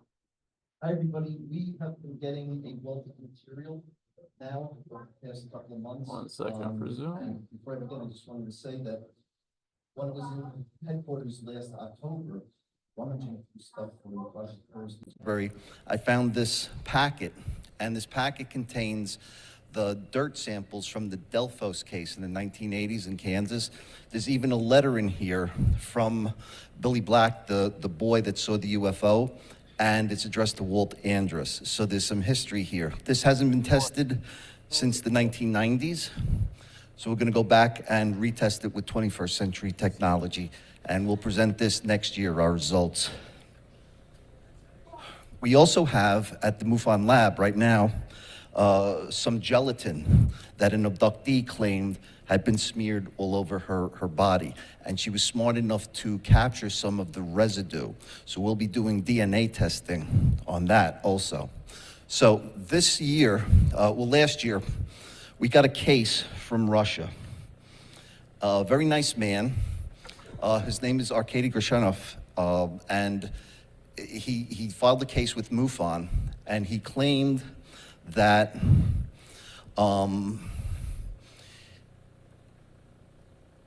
he belongs to a CE5 group, and they do meditations.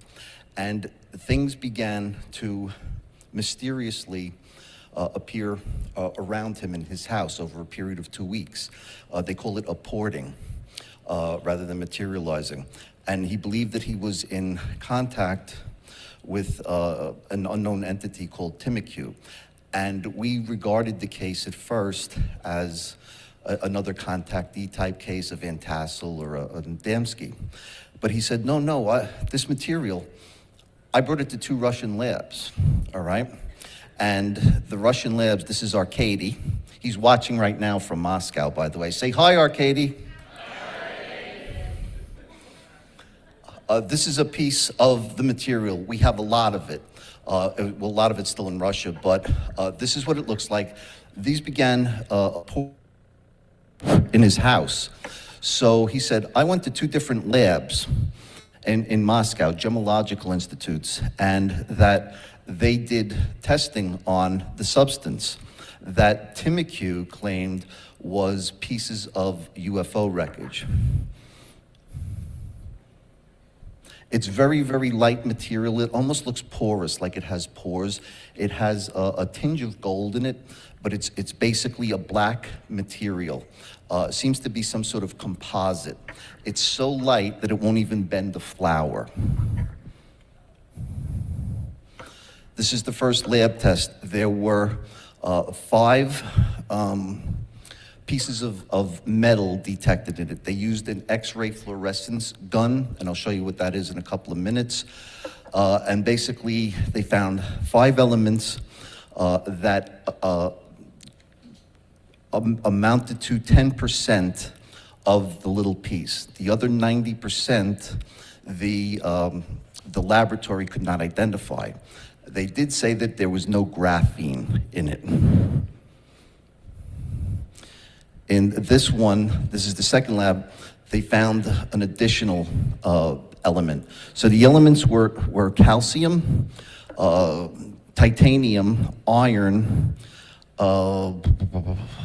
arsenic, and I can't think of the last one off the top of my head, copper. All right, so the rest of it, the other 90%, didn't match up to anything with the X-ray fluoroscope in both tests in Russia. So we said, send it to the MUFON lab in Missouri. So Arkady was kind enough to send it all the way to Lynn Mann, our chief lab technician in Missouri. And it's very hard to do now because of the Ukraine war. So you have to send it via Turkey to the United States. So there was no guarantee we'd get the sample, but we did. I'm going backwards, that's why.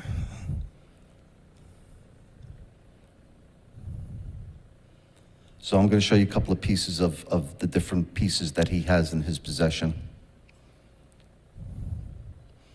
Now, they used an X-ray fluorescence gun on it, and it tries not to destroy the material itself, but it measures the X-ray source. And I'm not a scientist, so I can't tell you how, but basically this is what an X-ray fluorescence gun looks like, and they're very accurate.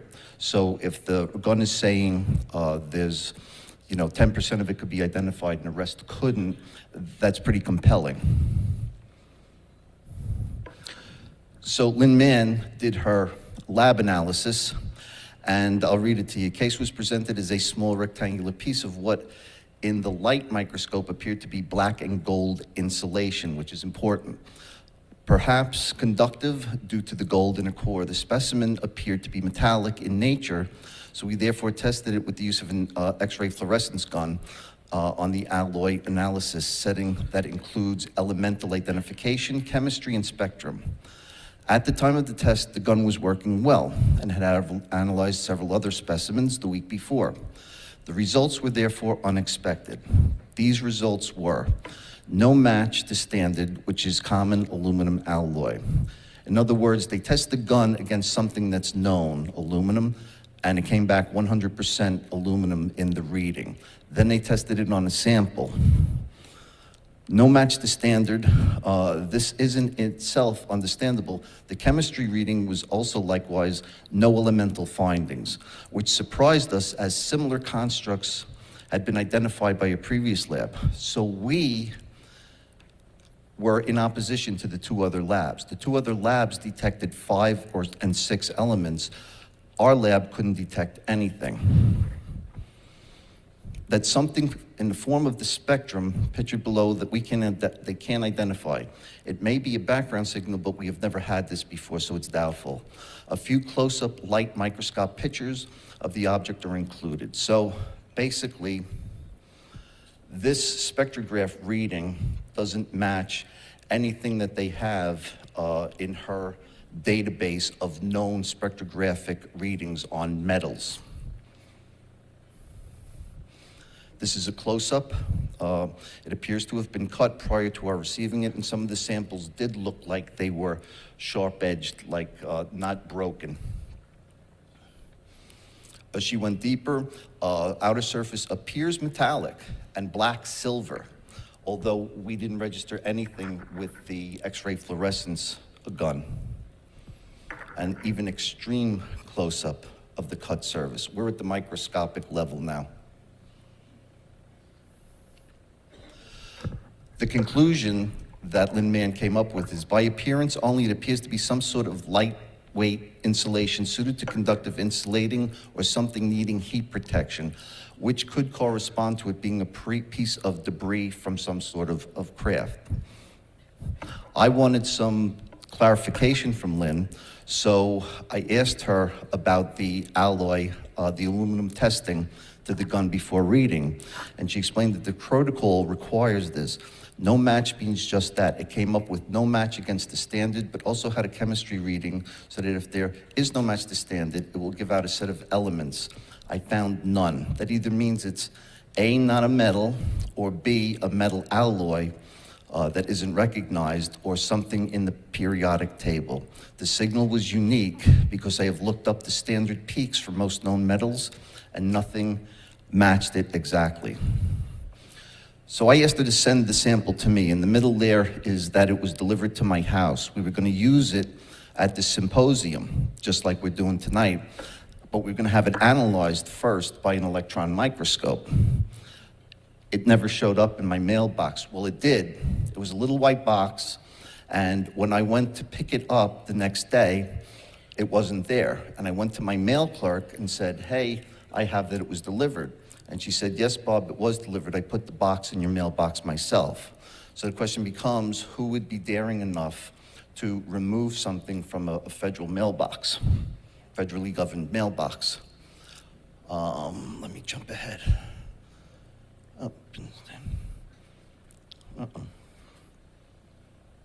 All right, so after it disappeared, we tried a little bit of skullduggery to get another sample from Russia. So I wrote a letter, snail mail, to somebody in MUFON and told them, you're going to be receiving a package. Arcady sends another package. We corresponded one way by signal, another way by telegram, going back and forth, and the package actually made it to the United States. And then it sat in customs for 17 days. So we thought it was just going to disappear. But it arrived safely at the location that we were sending it to. So it's in this envelope, and we have it here tonight. We're just going to open it up. I'm just going to show you people. After this, it's going to go to 2 laboratories more for further testing, especially with an electron microscope. So Chris DiPerno was kind enough to worry for weeks if the CIA was going to come knocking on his door. But he has it here, and he's going to open it up. We're going to rip it open.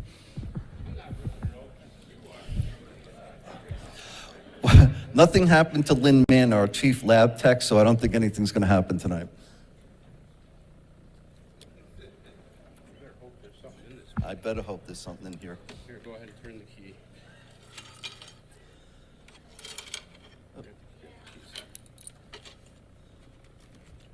The letter. All right, so hopefully there'll be a little piece of black material in here. Would you hold this? Yeah. You want to do a drum roll? This is their big live showing. The letter wasn't tampered with. Opening a little envelope. Uh-oh, it's in a nice little holiday envelope. Let's hope there's a present in here. Okay.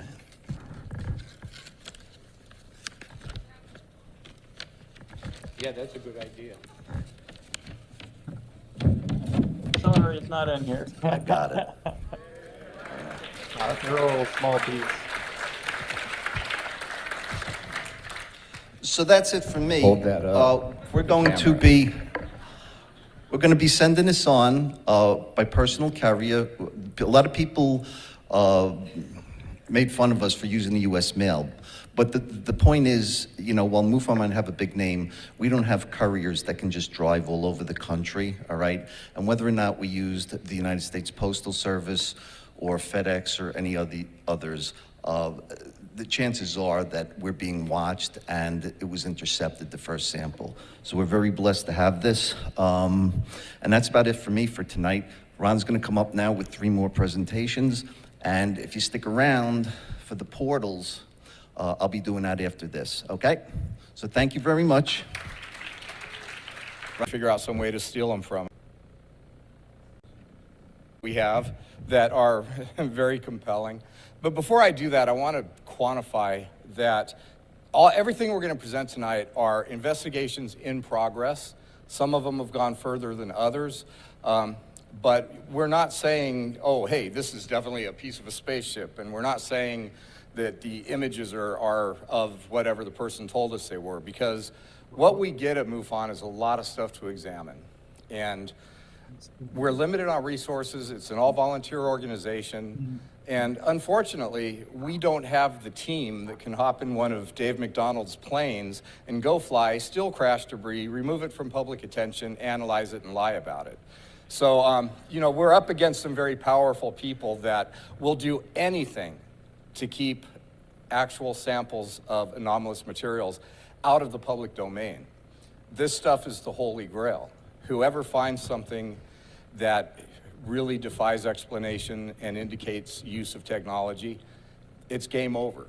Whether it's a piece of actual technology, or maybe it's just a little piece of something that we can't figure out what it is, but we have some good ideas. And so, you know, that's what we're dealing with. So this is a couple of other cases that have come across my desk.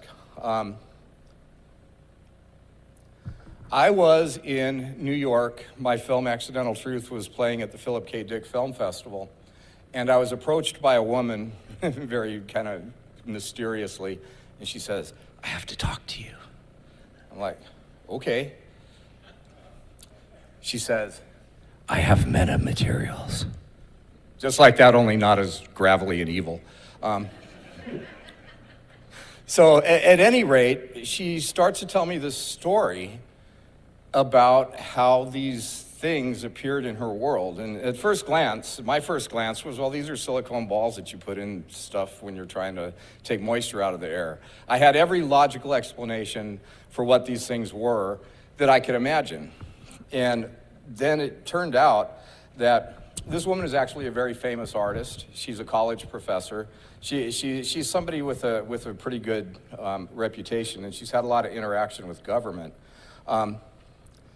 It kind of reminded me of what Avi was saying about these things that he had found, and these little weird balls. And now the stuff that Avi found under the ocean is not the same thing as we're talking about here, but it does bear interesting similarities, because if you believe in the panspermia possibility, then there's got to be a mechanism for transporting this kind of stuff through space in such a way that it's going to be able to go through an atmosphere, maybe be contained in a meteorite, hit the planet, and be able to release biological specimens. And so this is just a clip of Avi.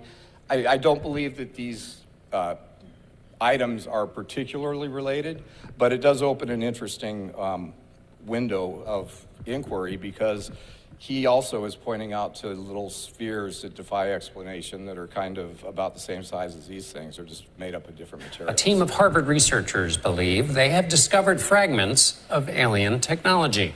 The pieces were from a meteor that landed in the ocean near Papua New Guinea back in 2014.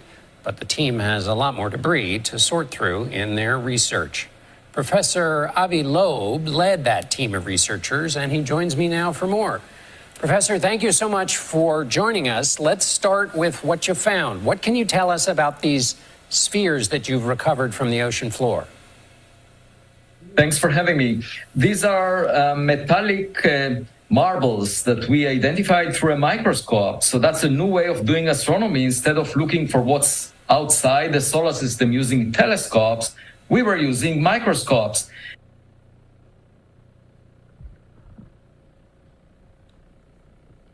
A team of Harvard researchers believe they have discovered more debris to sort through in their research.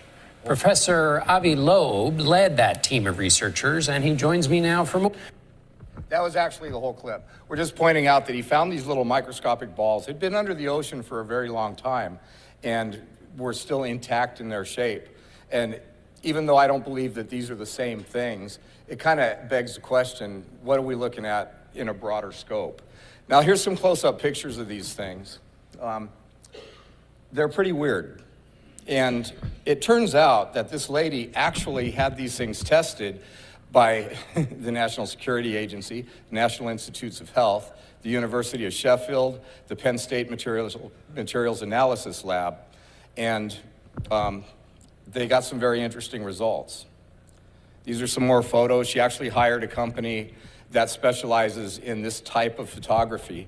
And you know, when you start to look at these things and you compare them to other things, there's nothing that really fits. I had a biologist come up to me and say, well, maybe those are insect eggs. And that was possible, certainly. But then when I asked her about it, she's like, well, you think all these labs analyzing this wouldn't have figured that out? And then the other thing is, insect eggs are very organic. They're not going to survive time. These samples go back, some of them as much as 15 years, and they're still intact. And MUFON is in possession of samples of these. Some of the early studies that were done on these showed that one of the key ingredients in the shells of these was cesium, which is a radioactive substance commonly associated with nuclear explosions, but not necessarily. But it's a weird thing to find in a little ball. And it had a whole bunch of other elements in it that were identified by the first lab that studied it, and I think this was Penn State. Another picture of one. Now, when the NSA looked at it, she was doing a project with them that was unrelated to these, and she mentioned it to her handler, and she developed a very special kind of software that the government actually used. So that was her in. But they took the sample and they started to analyze it.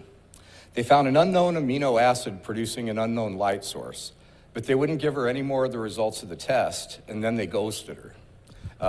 They basically didn't follow up with her about anything regarding these pellets. So these things just keep getting stranger and stranger. This is some pictures of a bunch of them. Now, the one in the lower right, The reason it's black is because they burned it. They tried to actually destroy it with fire, and it wouldn't destroy. It simply survived the heat of the flame, turned black, and stayed intact. Pretty weird thing for something that might be of organic origin, possibly an insect egg or something, a piece of silicone that would melt right away. And, you know, I'm going through this very quickly, but the documentation on this is pretty good. The man who wrote the book about panspermia, Milton Wainwright, was one of the first people to examine these golden balls. And he says, and this is a quote, "We sterilized the outer surfaces and broke one in half and determined that the inner surface contains bacteria. We isolated 2 bacteria, Staphylococcus and I'm not going to try to pronounce it, Stenophomous maltophilia." Yeah, try saying that 5 times fast. So the first, these are common pathogens, but the thing that's strange is they're pathogens. They cause infections in immunocompromised people, and there's really no reason for them to be in an impenetrable ball the size of a grain of sand, encapsulated within a shell that nobody's really been able to tell us exactly what it's made of. So the question about this, and we're still investigating, is what are these things? We know what they're not. She is also an experiencer, and you know, that throws a whole new ball into it. And what we're starting to see and what we're starting to wonder about, and I'll be the first one to admit that this is going to sound far-fetched, but as with the Russian case, and as with this woman, we're finding that, you know, disclosure, I think we have all been saying it for a long time, disclosure in one of its forms is happening right now through experiencers. People are getting these messages that they cannot deny, they're consistent, and they are coming forth with information that we're not going to get from the government. We're not going to get it from really any of these sources. But there is a good case that direct communication is occurring between non-human intelligence and individuals. And this has been true for a very long time. And what we're starting to see now is that maybe some of these people are coming into physical evidence. Now, I'm not saying that I'm supporting that. I'm just saying that it's a possibility. MUFON is still investigating. We're not putting anything out where we're saying, hey, this is what we believe it is. All we're doing is sharing the progress of our investigation, what we're finding out, what the possibilities might be. But we do not want to be accused of putting out false information or trying to sell a false narrative. So what I've showed you about this particular case, do with it what you will, take what resonates, leave the rest, and we will be keeping everybody informed as we do more tests on these things. As it says, further testing awaits. So, Roswell is what I like to call the gift that keeps on giving. The one where he goes over the photo, or? Okay. It just never. I'll skip ahead. We just want to hit that photo. And then we'll wrap up the meeting here.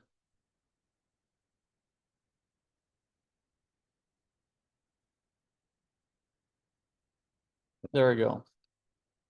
The internet immediately went to work. And I was basically hung out to dry, lambasted. People suggested that I should be skinned alive, arrested, put on trial for showing this image. We never said that we thought it was we just shared an image from an ongoing investigation. And here we are unvetted. I was amazed how fast people were able to help us get to the bottom of this image. As you can see, it's a somewhat compelling picture, but immediately, with the help of the internet and with all of the UFO community, we were actually able to identify the people in this image. Yeah.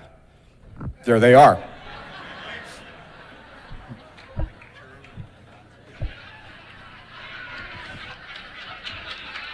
There's the guy in the chair. There's a guy standing there, and you can't really see it, but there's another guy off to the right, and he's got his arm sticking out, just like the guy here in the bottom. Unfortunately, this model kit was created by a company in 1984. So one of the people said to us, well, maybe it was a diorama, because the Army would sometimes build dioramas of scenes to use when they didn't have photographs, but the dates didn't work. So yeah, I just wanted to cover a little bit of that before we wrapped it up.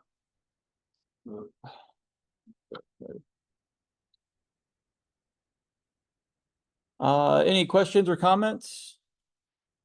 Or wrap it up. Sorry for the audio. I don't know what to do. It's like I got everything turned up all the way, and then we get the meeting going on next door, so it makes it kind of difficult to hear anything. But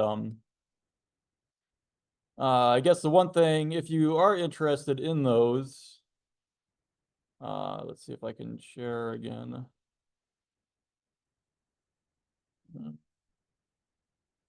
Probably this one.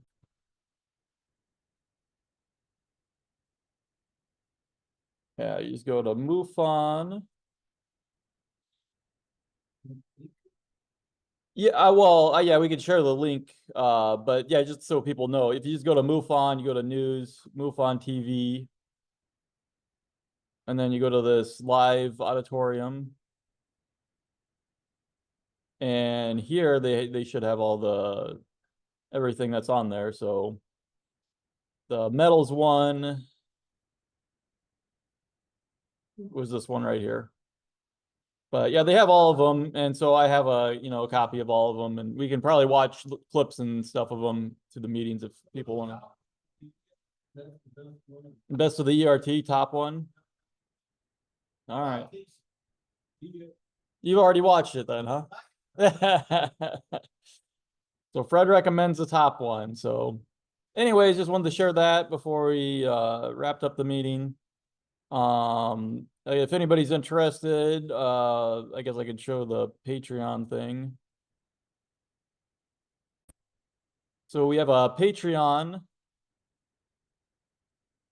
If I click here, it's a Omaha UFO. I got /paranormal study group, so we kind of include everything on here.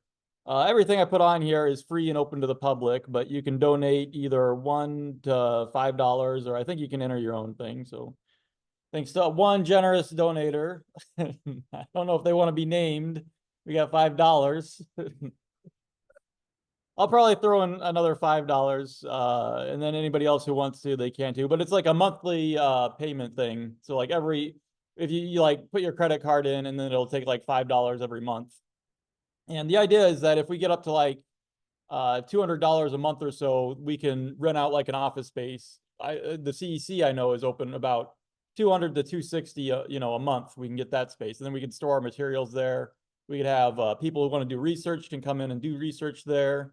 And then on the weekends, we could also reserve out the rooms over there, which you can't do unless you have an office there. So that's just one idea. I just put it up. So anybody who wants to donate a little bit, we have it open. But if you go to the collection spot, I'm starting to update the Hub Ogden collection.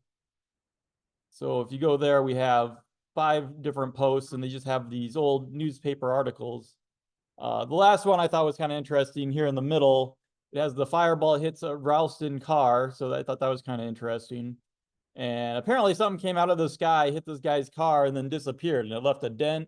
It left carbon around the outside, and he said some kind of like grease. He said there were spots resembling grease or carbon around the dent in his car. So I don't know. I mean, I've been reading these things. They're pretty interesting.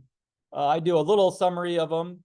Here, this has 3 articles, so I did 1, 2, and 3, just if you don't want to go through the whole thing and just get like an idea of it. And then I also put on tags of different places or colors of the UFO, or what they hit. They hit a Volkswagen, so I put that in there. And so then we have other articles on there as well. And he also has some personal stories that people sent in that, yeah, I'll get them uploaded eventually.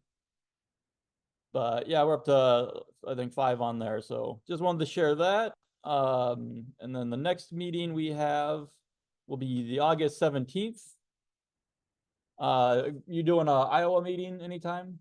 August 31st. August 31st will be the Iowa meeting. And then we're also doing a contactee meeting.